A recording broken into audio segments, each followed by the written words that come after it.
Tennis has a popularity problem in the United States, an ongoing decay that is getting worse. Believe it or not, the sport is in a decline in the country, and you only have to look 5 decades back to notice where things started getting ugly. Here is why tennis isn't as popular as it was in the 80s and 90s.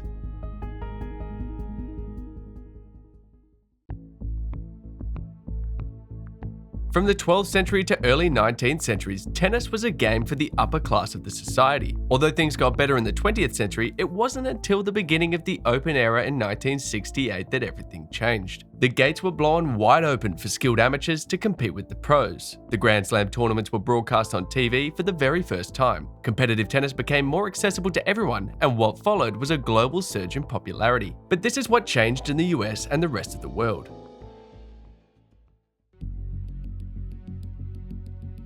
Greats like Bjorn Borg and Ivan Lendl racked up the Grand Slam titles rather quietly, while the arrival of players like Jimmy Connors and John McEnroe with their interesting rebellious actions stadium and you call it out?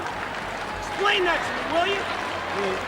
transformed the etiquette of the game from gentleman sportsmanship into an aggressive one filled with tantrums, competitive fire, and the determination to win at all costs, and their followership showed the broad spectrum of the newly formed tennis fanbase. There was Bjorn Borg's icy cold demeanor and awe-inspiring athleticism, Becker's larger-than-life attitude, J-Mac's brilliance and deft touch. On the women's side, there were interesting personas in Chris Evert, Navratilova, and Billie Jean King. The cast of characters' interesting and distinctive personalities appealed to audiences, including those who didn't even fully understand the game. There was always someone to cheer for or against. Essentially what this meant was that tennis was no longer a sport for kings, but for the common man too, and there was everything to watch. The personas of the players, their looks, their tantrums, the gossips, and their real or imagined rivalries. There was a lot of drama out there as the 70s and 80s unfolded. How can you make a mistake at that position?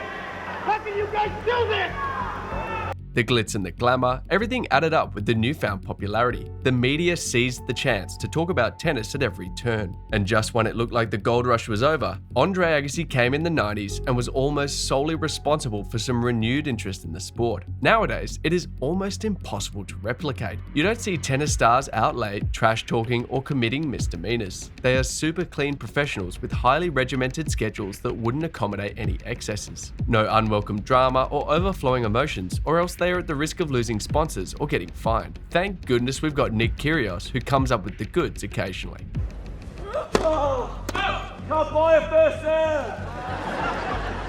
No doubt, being 100% professional isn't a bad thing at all, but really, those rumors, scandals, and speculations were a tad part of what fueled the intrigue about some of these players. We saw them for exactly who they were, but now, the increased professionalism, which is a consequence of the increased money in the game, has made the sport less compelling for the average fan. The entertainment seems to have reduced. Despite the rise of social media, what we see are controlled PRs and nothing more about the players. Anyway, this perspective goes two ways, because you could also argue that tennis stars could equally be role models without risking their reputational game. However, it doesn't guarantee the same followership. But it isn't just the lack of star power, something else is involved.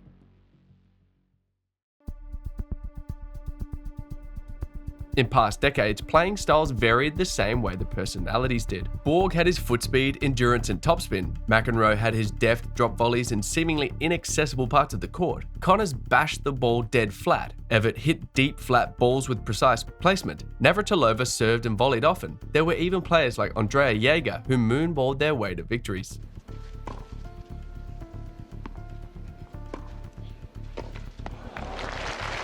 Fans had a variety of options until the power-serving era of the 90s started to do the damage and spoil the fun. But it is even worse now as playing styles have become homogenized. Really long baseline play with little or no variation except for a select few like Alcaraz's nuanced approach, Kyrgios' hand skills, and Maxime Cressy's serve and volley. The difference between the court speeds on the different surfaces is also less than it was before, so we are still stuck with the same powerful one-dimensional robot-like baseline play with occasional surprises.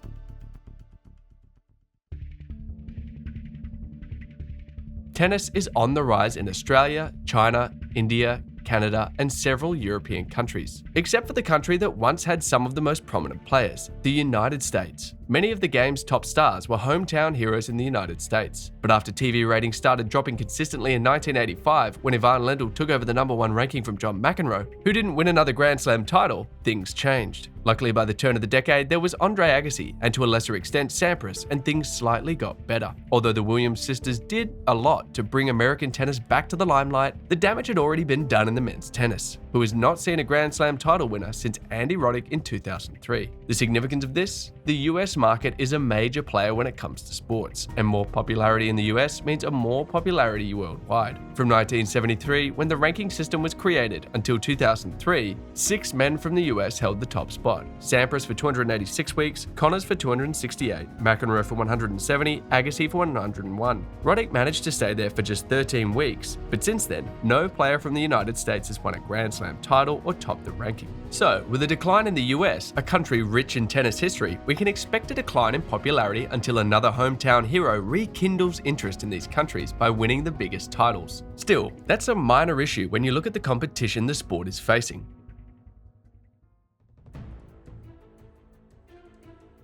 By just being on TV back in the 80s and 90s, millions of people got to watch tennis. But nowadays, with hundreds of channels and more online platforms, there are lots of options in other sports. We all know that tennis isn't the most popular sport in the United States because basketball, football, and baseball are watched by more people and have more relevance, providing considerable competition for tennis. But what is most surprising is that an entirely new sport is threatening to compete with tennis. Pickleball was only founded in 1965, but the racket sport gained popularity in the 2010s, and what followed after the pandemic was abundant celebrity endorsements, high-profile corporate sponsorship, and numerous investments from some of the world's biggest spenders. Where the damage is happening really is on the courts. A single tennis court could be repurposed into 4 pickleball courts. In fact, that was the case last year. Over 6,000 pickleball courts were made from existing tennis courts. With growing youth influence bringing more media exposure, public acceptance, and more financial support, pickleball's meteoric rise is just another indication that tennis may be becoming less relevant to some people. Something similar happened in boxing, where an extremely popular sport in the 70s gradually lost momentum as MMA peaked in popularity. The accessibility and low startup costs of pickleball and even paddle tennis cannot be ruled out as future threats to tennis. But could it also be that the best athletes in the country are pursuing other sports rather than tennis, and the training and recruitments in their European and Asian counterparts seem to be better? What do you reckon? Then again, the problem seems to go deeper into the intrinsic nature of the sport itself.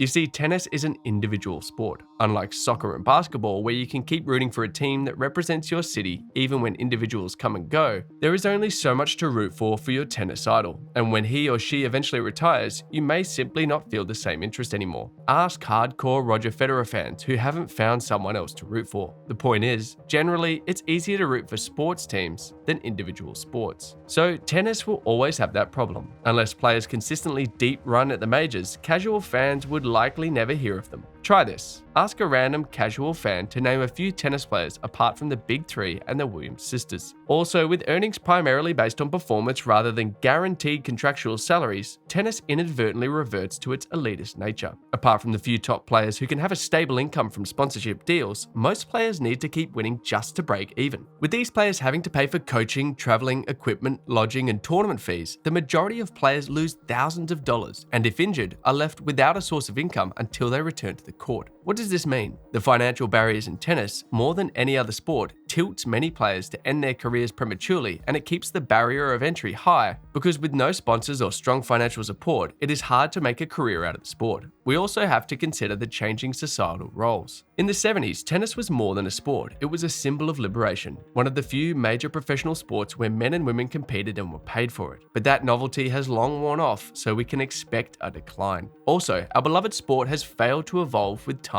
regards to its structure. We could talk about how time spent in between points is actually disengaging to new fans, or how the variable length or matches makes scheduling difficult for fans, tournament organizers, and broadcasters. But the major problem lies in how the sport is run. Men's and women's tournaments are run by different organizations and are separate from each of the Grand Slam tournaments. There is the ITF running their team events and junior events. Really, it's hard for new fans to fully understand how the tennis universe works. It just seems like a really complicated bureaucracy with a conflict of interest and different agendas. But wait a minute, because according to the ITF, over 87 million people play tennis. The number of ATP and WTA tournaments played has seen significant rise, and the number of countries where such tournaments are played too has exploded. There are more players in the top 50 and 100 for more regions. Countries in Asia and Eastern Europe are seeing a new crop of rising stars. In the last 2 to 3 decades, there have been Grand Slam title winners from Switzerland, Serbia, Croatia, Russia, Argentina, Brazil, Belarus, Canada, Denmark, Latvia, Japan, China, Italy, Belgium, and a few other countries, but it doesn't just end there. Yearly increases in Grand Slam prize money, coverage, TV deals, player endorsements, and youth participation. Crowd attendance has remained high at Grand Slam events. New stadiums are being erected, tennis courts and clubs have doubled in number, wagering has seen a rapid upward trajectory, and equipment sales are on the rise. But this is simply a smokescreen, because relative to the earlier decades, tennis isn't so popular, despite what the figures say. I'm curious to know your take though. In the 70s, 80s, and 90s, there was a perfect interplay of factors responsible for the popularity of the sport, and players were not just athletes but international icons. With the relative lack of star power and variation in gameplay coupled with stiff competition from other sports and changing societal values, tennis is no longer as popular as it once was, despite the increased popularity evidenced by 1 billion plus fans, increased prize money, and other metrics. So while tennis keeps growing in popularity, it doesn't have the growth spurts it once did in the 70s and 80s. But with its overall global growth, I wouldn't rule out a resurgence in the near future. Tennis may not have the hip-hop or fashion culture of basketball or the novelty and simplicity of pickleball, but with a better approach to marketing and media broadcasting, it should be easy for the sport to get back its mass appeal and attract younger fans. As it stands, some of us still feel modern players are actually better than those of the 80s and 90s. I guess we'll find out in this video.